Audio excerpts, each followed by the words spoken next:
Hello and welcome to another episode of The Power of Story and Science. I'm your host, David Oatey, and as you may know, on this program we have a mix of content and conversations on how to bring your science or your engineering solution or your other technical information to life using the power of story. Today's episode is going to be a content episode.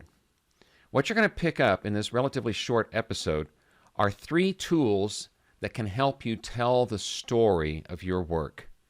Now, you may be telling the story of your work to someone who is familiar with your science already, or perhaps with a non-technical audience.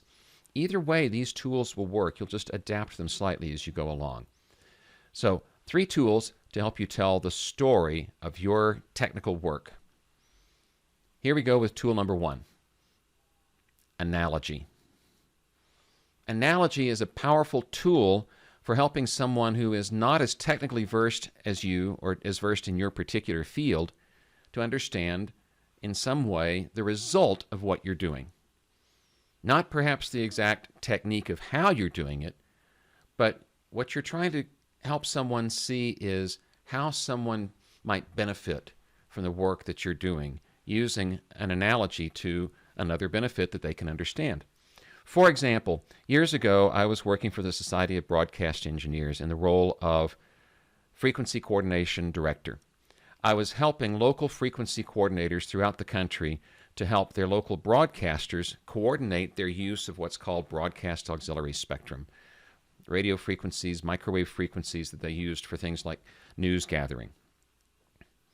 And so in trying to explain this to someone very non-technical, say my mother, I would say, it's as if you had a parking lot and you were the parking lot attendant.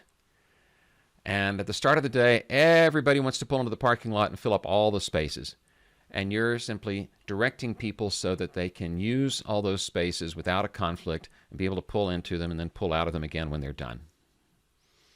It's as if you had. You see? So that phrase, it's as if you had, is a great way to start an analogy.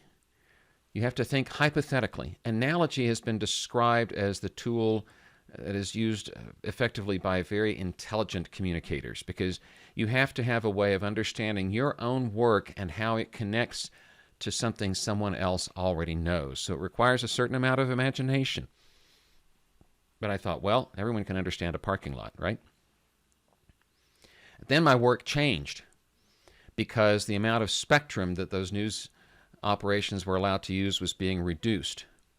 So I had to explain myself all over again. And I said, it's as if you were to take away part of that parking lot and sell it to someone who wants to build a Starbucks on the corner. How do we accommodate as many users? Well, what we decided to do was paint narrower spaces in the parking lot. We're going to restripe the parking lot with the same number of spaces, but they'll be skinnier. And you might think, well, wait a minute, how can we park in those skinnier spaces? We can't do that.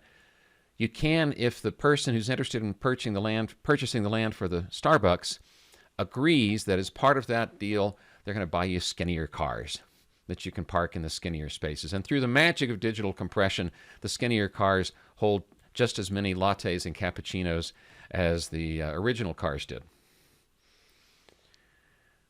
But you had to learn how to drive them. So my job changed.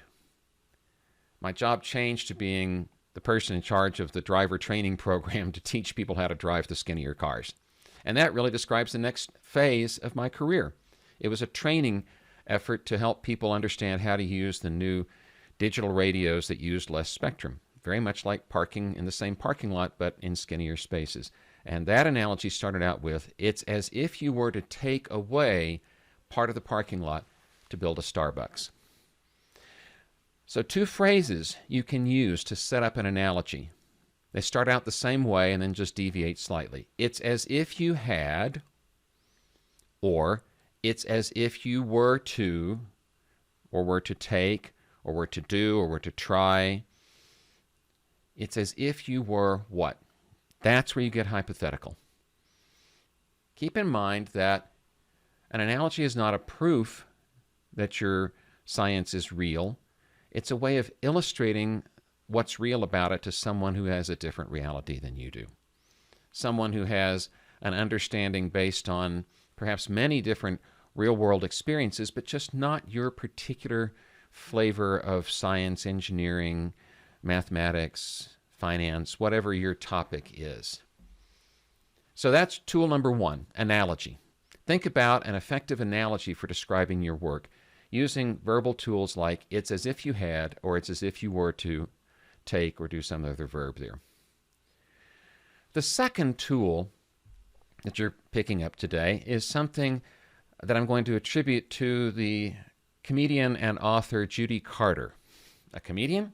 Yes. Judy Carter wrote a book on stand-up comedy, and then she wrote another book that is, I'll put the title in the program notes, that is helpful for speakers to uncover their heart story, as she calls it. And what I really like about this book is her tool called the Core Promise Formula. So here's another verbal formula that you can use, courtesy of Judy Carter. It goes like this. You know how people have this problem, and then you fill in the blank with what the problem is. And for the word people, you can substitute something more specific. So, for example, here's how I might use it. Now remember, this is different from analogy. I'm not trying to construct an analogy here. I'm trying to give you a sense of the value of what I do in this example.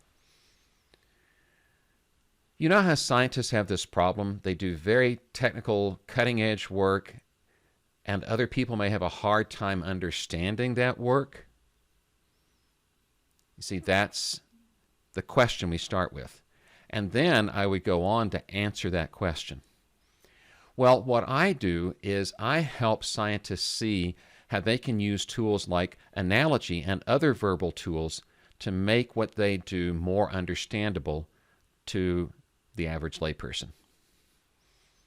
So it starts out with the question that's framed thusly. You know how people have this problem, and then fill in the blank. And instead of the word people, you can use something more specific.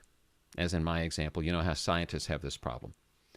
So jot that down. You know how people, or fill in the blank, have this problem, blank, and then you provide what your solution to that problem is.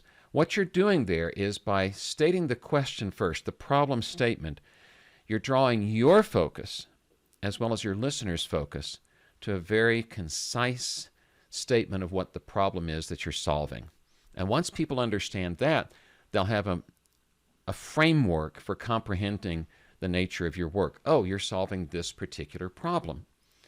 So if you were a pharmaceutical scientist, you might say something like, you know how pharmaceutical scientists have this problem. They have to try to figure out how to sneak drugs past the barriers that, say, a cancerous tumor would set up because they don't want to absorb the drugs that will kill them.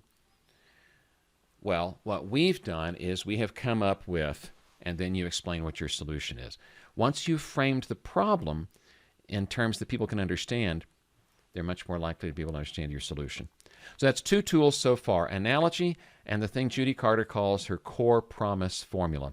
Now I'm going to give you a third tool, and this is something that I'm going to attribute to another source. Again, this is from the work of Randy Olson, who has been a guest on this show. Randy Olson, PhD, is a former marine biologist turned filmmaker.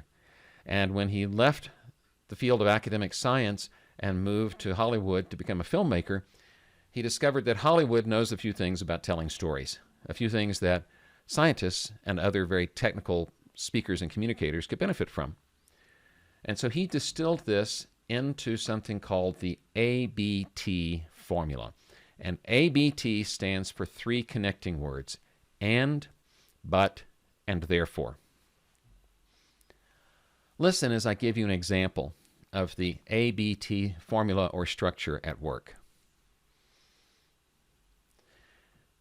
You do excellent research or design work in your field, and you want people to understand the value of the work that you do, but sometimes it's hard to help them understand the very technical work that you do. Therefore, You need some specific verbal tools to make your work understandable. See how that works? In essentially one statement with appropriate conjunctions, you establish a baseline. This and this, A and B, for example. But now there's a change in direction. There's a contradiction or a contrast being drawn. You do good work, and you want people to understand your work. There's the baseline. But it's very technical work, and people have a hard time understanding it. So you've set up a contrast there. Therefore, you need a tool that will help you do X, make your work understandable. This formula is a way of telling the story of your work that overcomes the barrier that so many people have when it comes to telling a story. Because so many stories are told, this happened, and then this happened, and then this happened, and then this happened, and this happened, and this happened. It's and. Or as Randy Olson calls it, the AAA formula. And there's no structure. So it's hard for people to follow. It's hard for people to understand how the next event was, say, precipitated by the event before it. The ABT structure adds just enough, well, I'll rephrase it. The ABT formula adds just enough structure to that narrative that people are much more likely to follow you through the and through the joining of two or perhaps three ideas to set a baseline, the but, which suggests a change in direction, and the therefore, which suggests what will happen when we go in that direction.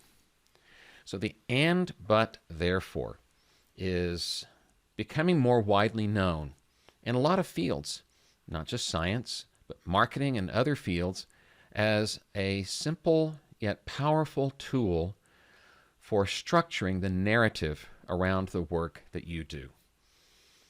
So there you have it. 3 tools that can help you explain the story of your work, whether you're a scientist, engineer, or any other analytically thinking, quantitative thinking professional who is challenged to tell and share the story of your work. 3 tools. Analogy, using the verbal tool, it's as if you. The core promise formula, which starts out with the verbal tool of the question, you know how people have this problem, they, and you go on from there. And the ABT, or and, but, therefore model. This statement and this statement are true, but this statement is also true. Therefore, we need to go in this direction to resolve them. ABT, and, but, therefore. I would love to hear your examples of how you use one or more of these tools to help other people understand your work and the value that it brings to people. So if you would contact me, I'd love to hear from you. Here is a simple way to do that. I've created a new URL. It's called talktodavidnow.com. Make sure you put the now in there or you'll go somewhere else. talktodavidnow.com. If you'll put that in your browser, it will take you straight to my calendar, and you can schedule a discovery call, a 15-minute Zoom conversation with me, in which you can share with me how you have used one of these tools. And if you'd like some help sharpening that tool, I can help you with that as well. No obligation, just a conversation. I'd love to hear from you. This is the power of story and science. And I'm your host, David Oatey.